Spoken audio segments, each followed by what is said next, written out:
இயேசுவில் அன்பார்ந்தவர்களே, நாம் வாழ்ந்து கொண்டு இருக்கிற அந்த மண்ணுலகில் எத்தனையோ அதிகார போதை இருந்து கொண்டு தான் இருக்கிறது.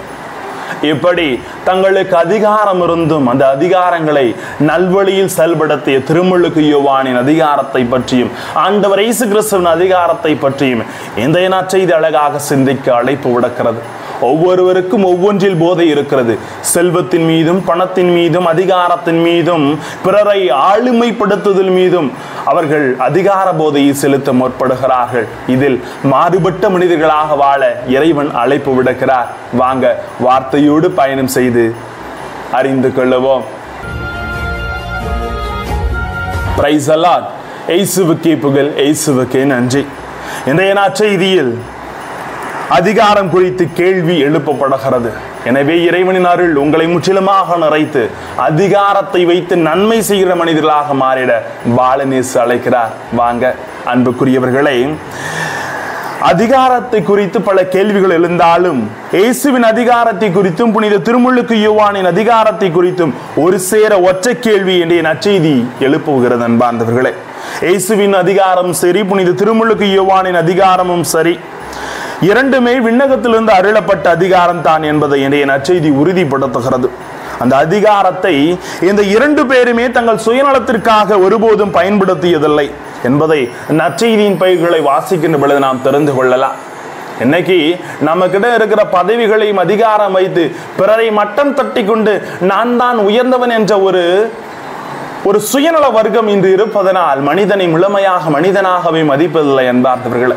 எனவே அதிகாரம் என்பது நன்மை பயக்கின்ற செயல்களை செய்ய வேண்டும். அதனால்தான் திருமுழுக்கு யோவான் இதோ ஆண்டவர், இதோ இறைவனின் செம்மறி, இதோ இவர்தான் நமக்காக பலியிட போகிறார் என்ற உண்மையை தனது சீடர்களுக்கு அவர் எடுத்து கூறி எல்லா சூழ்நிலையிலும் தனது அதிகாரத்தின் வழியாக மக்களை பாவ வழியிலிருந்து மீட்டு நற்பாதைகளை கற்றுத்தருகிற ஒரு மனிதராக திருமுழுக்கு யோவான் கற்பிக்கிறார். இதோ மரத்தினடி கோடாரி வைத்தாய் விற்று என்ற ஒரு தெளிவான சிந்தனை கொடுத்து மக்களை மீட்டெடுக்கிறார்.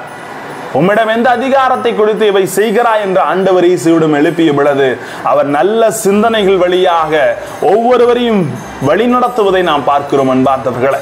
எனவே இவரிடத்தில் இருந்த அதிகாரங்களை வைத்து பிறர் வாழ்வில் எழுச்சியையும் பிறர் வாழ்வில் வல்லமையும் பிறர் வாழ்வில் நன்மைகளை வித்திட்டது போல நாமும் நமது வாழ்விலே வாழ வேண்டும்.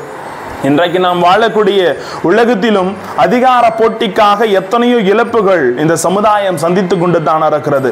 இதனால் எத்தனையோ உயிர் சேதம், பொருட்சேதம். ஆனால் அதிகார போதைக்காக இன்றைக்கு எத்தனையோ பேர் சண்டையிட்டு மக்கள் நலனின் அக்கறை கொள்ளாமல் இருக்கிறார்கள். நாம் அந்த கூட்டத்தில் ஒருபோதும் இணையாமல் நற்செயல்களை செய்கின்ற மனிதர்களாக வாழ வேண்டும் என்பதை கடவுள் தெளிவுபடுத்துகிறார். ஏன்னா இன்னைக்கு உண்மை அதிகார போதை என்ன பண்ணுதா, ஒரு மனுஷனை உண்மையா வாழ வைக்கிறதுல நமது வாழ்விலும் சுயநலத்திற்காக நமது பதவி அதிகாரம் புகழை காப்பாற்றிக் கொள்வதற்காக பல வேளைகளில் உண்மையை உரைக்காது இருந்திருக்கிறோம், பொய்க்கு உடந்தையாக இருந்திருக்கிறோம்.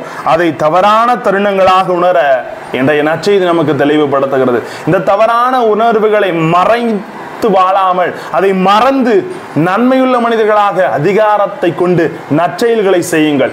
உங்களிடம் இருக்கிற பதவிகளை கொண்டு பிறர் வாழ்வில் எழுச்சி ஊட்டுங்கள் என்பதை தான் இறைவனின் பிறப்பு நிகழ்ச்சி நமக்கு தெளிவுபடுத்த விரும்புகிறது. அதை அறிந்து கொண்டு 1 கொரிந்தியர் 6:12 தெளிவுபடுத்துகிறது. எல்லாவற்றையும் செய்ய எனக்கு உரிமை உண்டு, ஆனால் எல்லாம் நன்மை தரக்கூடியவை அல்ல. எல்லாவற்றையும் செய்ய எனக்கு உரிமை உண்டு, ஆனால் எதற்கும் நான் அடிமையாக விட மாட்டேன் என்று கடவுள் நமக்கு தெளிவுபடுத்த விரும்புகிறார் பவுலடியார் வழியாக. எனவே அதிகாரத்திற்கு அடிமையாகாமல் அதிகாரத்தை வைத்து நன்மைகளை வித்திடுங்கள். இறைவனின் ஆசீர் உங்களை வழிநடத்தும். ஜெபிப்போமா. அன்பு இறைவா, நான் பெரியவனா நீ பெரியவனா என்று குடும்பத்தில் அதிகார போதை செலுத்தப்படுகிற பொழுது உறவுகள் சிதைக்கப்படுகிறது, உறவுகள் உடைக்கப்படுகிறது என்பதை அறிந்து எங்கள் வாழ்வில் என்னாலும் நன்மைகளை பயக்கும் மனிதர்களாக வாழ்ந்திட எங்களோடு தங்கும் ஆண்டவரே. Praise the Lord.